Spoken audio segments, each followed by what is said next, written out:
Waktu sudah habis, terima kasih kepada pasangan calon gubernur dan calon wakil gubernur nomor urut 3.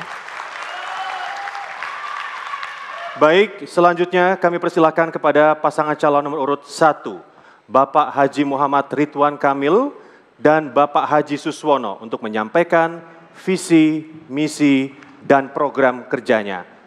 Waktunya sama, 4 menit, dan akan dimulai sejak Anda berbicara. Kami persilakan.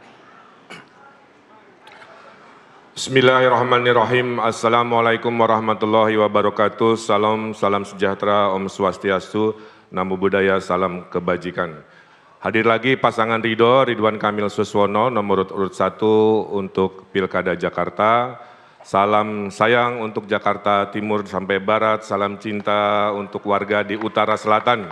Salam kasih untuk Jakarta Pusat dan Kepulauan Seribu di ujung sana. Selama 7 minggu kami juga sudah menyapa, belusukan, dan mendapati banyak sekali masalah. Kesimpulannya hanya satu, semua yang kita rasakan hari ini adalah akumulasi dari ketidakadilan tata ruang. Politik tata ruang, politik segregasi dari zaman kolonial, akibatnya kita rasakan hari ini. Maka tugas pasangan Ridho dengan segala inovasinya adalah mengadilkan kembali. Tidak harus selalu diatur oleh hukum pasar, tapi negara harus hadir. Saya hadir bersama Mbak Ade, ini adalah wajah dari generasi Gen Z, usia 21 tahun di Cilincing. Mbak Ade ini punya 2 anak, tidak mampu memiliki hunian yang layak. Mengubur mimpinya untuk punya hunian yang layak di Jakarta. Untuk menyambung hidup susah, inilah akumulasi dari ketidakadilan tata ruang, bermuara pada kekumuhan ekstrim, ada yang mirip pengungsian. Beda jauh dengan Sudirman Tamrin yang kinclong yang sering dicitrakan. Aslinya itu mayoritasnya adalah ini. Air susah, polusi kalau saat kemarau, banjir kalau saat hujan, sampah leleran di mana-mana. Oleh karena itu, peran negara harus hadir untuk mereka.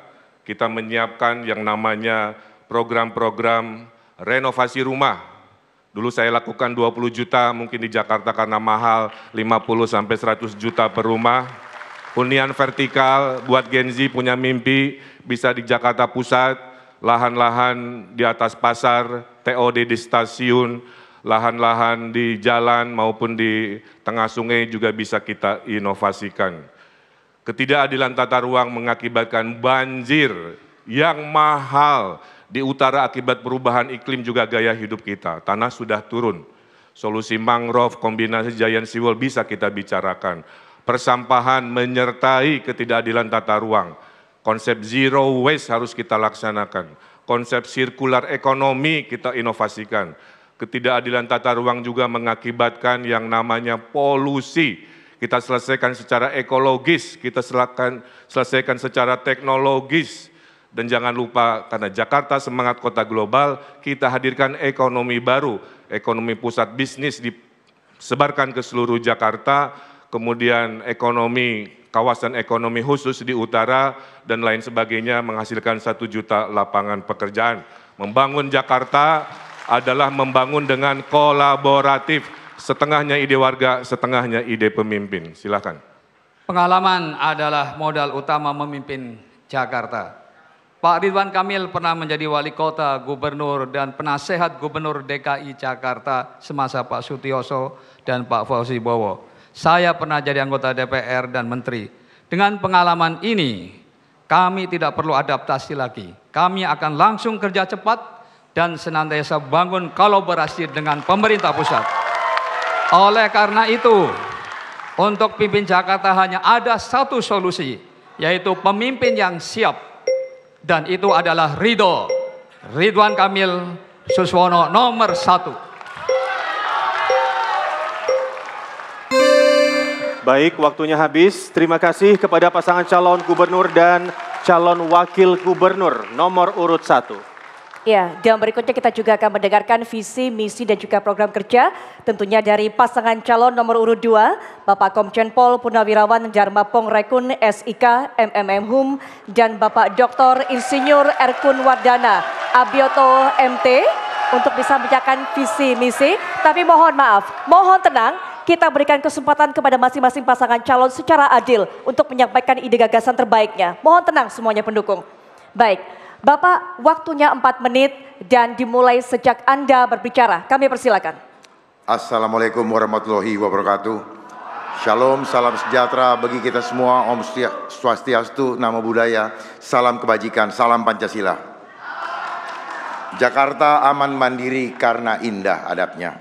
Program Adab Dharmakun menghadiahkan kepada rakyat Jakarta 10 aman dan 5 mandiri. Mandiri pangan, mandiri papan, mandiri sandang, mandiri air, dan mandiri energi.